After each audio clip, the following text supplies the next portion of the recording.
Hello everybody, this is the Goofsome Fox coming at you with a match here in the RS-Jarja.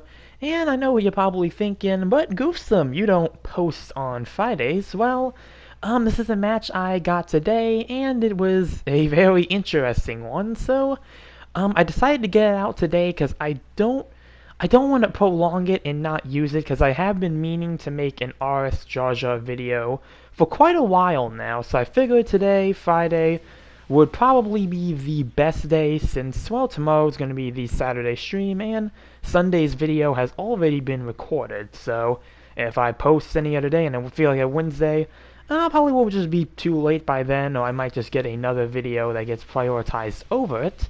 So, yeah, RS-Jarja video today. Okay, so, where do I start with this? Because I'm going to have to make sure I organize this video, accordingly. So let's just start with the suit itself here. The RS-Jarja, it is a 550 cost support. I believe it is still only a 550 cost support. I do not believe it has gotten level 2 status yet, so, yeah, it's been kind of just stuck in 550 limbo for a while, and, well, that's for really good reason, because when the RS-Jarja released, yeah, it was a pretty bad suit.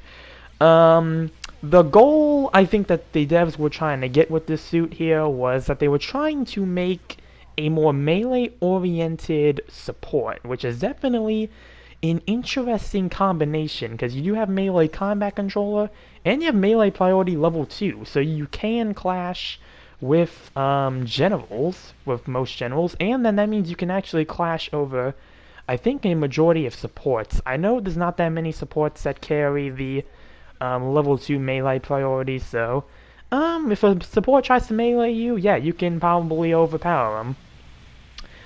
With the weapons here, you have the beam sniper rifle, and yeah, that's a, well, beam sniper rifle, actually a really good weapon too, because if you charge it, you can get a heavy stagger, but that does take all of your rounds. But you can also individually fire it for less damage for a normal stagger. The good thing about it, though, is that if you do a full charge, you don't have to have all 6 of your rounds in. You can have like 1 round left, and then you can charge it for the heavy stagger, so you do have that functionality there, and, yeah, heavy stagger, that, Zero Shiki there, so gonna knock him out of the sky with that one. Yeah, I kind of want to focus on this weapon for a bit because, yeah, back in the day, the beam rifle was not a really good weapon, mainly because it was very clunky to use. Like, if you moved and you tried to fire it, there'd be this very long delay, and it often led to me missing my shots, and I think it led to other people missing their shots too. You really had to be a bit more, like, standing still to use it, but even then, like, it felt like there was just a delay when firing, and it just made it very easy to move your shots. Not to move your shots, to miss your shots. By move, I mean you can move while charging this, so it's a very nice pro there. You also have a beam saber, and again, you can swing this twice. A lot of your melee is pretty standard on this suit, aside from that you have a poking down swing, which, I think this was actually around the time a lot of supports were getting the poke down swing for some reason. Which, I mean, I can't blame them. The poke is very nice, because you can catch enemies around corners with it, so it does have its uses.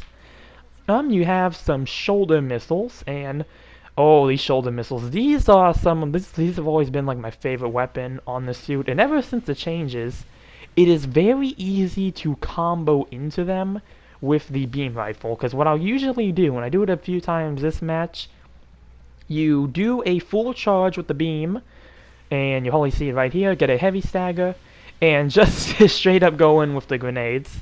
Gonna get a poke too with the beam saber. Ally's gonna finish him off.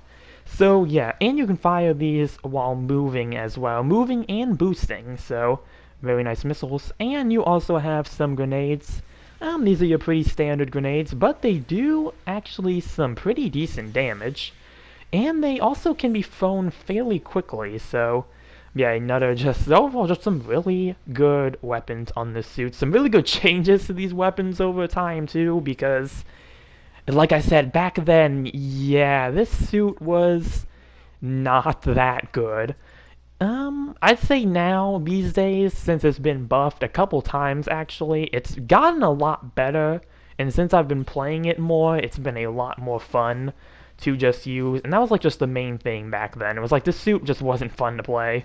Because again, it's just the flaws I mentioned with its weapons and stuff. But now it is a lot more viable. I don't know if I'd say it's a top pick.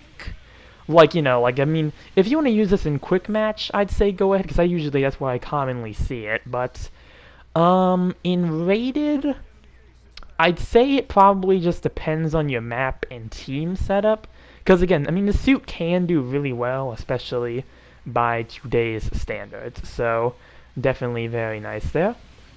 And, yeah, did accidentally get that guy there with my missiles, and, well, my ace is not going to be too happy about that.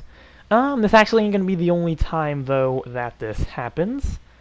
Let's see. Now that I'm back up, and the whole enemy team's right here, I'm gonna try boosting back, and I'm gonna just try to chuck some grenades. Let's see, is there anything else I need to mention? You do have resistances on those little shields there. Aside from skills, there isn't really too much I can say when it comes to the suit's skills, but, everything that it has been fairly helpful. And yep, gonna get the Bawu there, and yeah, once again, my teammate's not gonna be too happy about that one as they chase me down and try to melee me.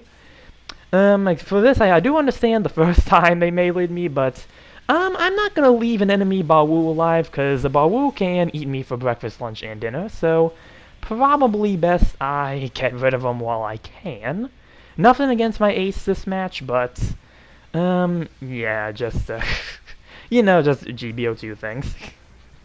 Let's see. Oh, and here's the most interesting part here. Around this segment here, my controller starts dying. And I'm gonna accidentally downswing my teammate there. And, yeah, at this point, my controller completely died. So I had to quickly charge it in. But it's not gonna be well enough time, though, because the Bawu there is going to finish me off. Yeah.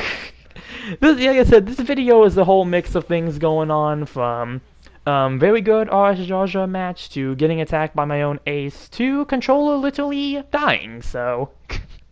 yeah, again, this is, the reason I did not want to wait to post this match, because I wanted to make sure I got all of this out while it was fresh, but I'm going to spawn back in right now, and... looks like the enemy ace is low, wherever they are. Okay, they're over there. I think I'm going to try to get them. Think actually I do break one of their shields, but it's not going to really help me too much here. Going for the melee, and was able to finish him off. And just trying to work on, trying to make sure I stop this, what is that, the Zero Shiki, and got the assist on the Zero Shiki there. And that's going to be timeout mission over. And we got a few good works going around. And hey, mission completed. Let's see how we did here with the RS-Jarja. And didn't get anywhere on the board, but did beat our rival. I am going to praise our ace for doing well. And I think I end up praising the enemy ace as well. And hey, second place overall with 6 kills and 2 loss. Not too bad here. And yeah, just overall, I've been having a whole lot of just better matches using this suit. Yeah, the kind of wanted to make this as like an update to the last RS-Jarja video I made, because that was around the time it got buffed, and my opinion on it at the time was still kind of sour, so I wanted to make a follow-up video for a while now, and well, that's what I've presented here, and I think that's going to be the end of this video here. Comment down below what you think about the RS-Jarja in its current state. Again, personally, I think it is a whole lot better than where it was when it initially released. And even after its initial buffs, I think now, just what everything has kind of gotten, it has gotten a whole lot better, of just way more viable of a suit to use. But yeah, pretty good stuff going on. And also remember to like and subscribe if you enjoyed the video. And with that, I will see you all in the next one. Later.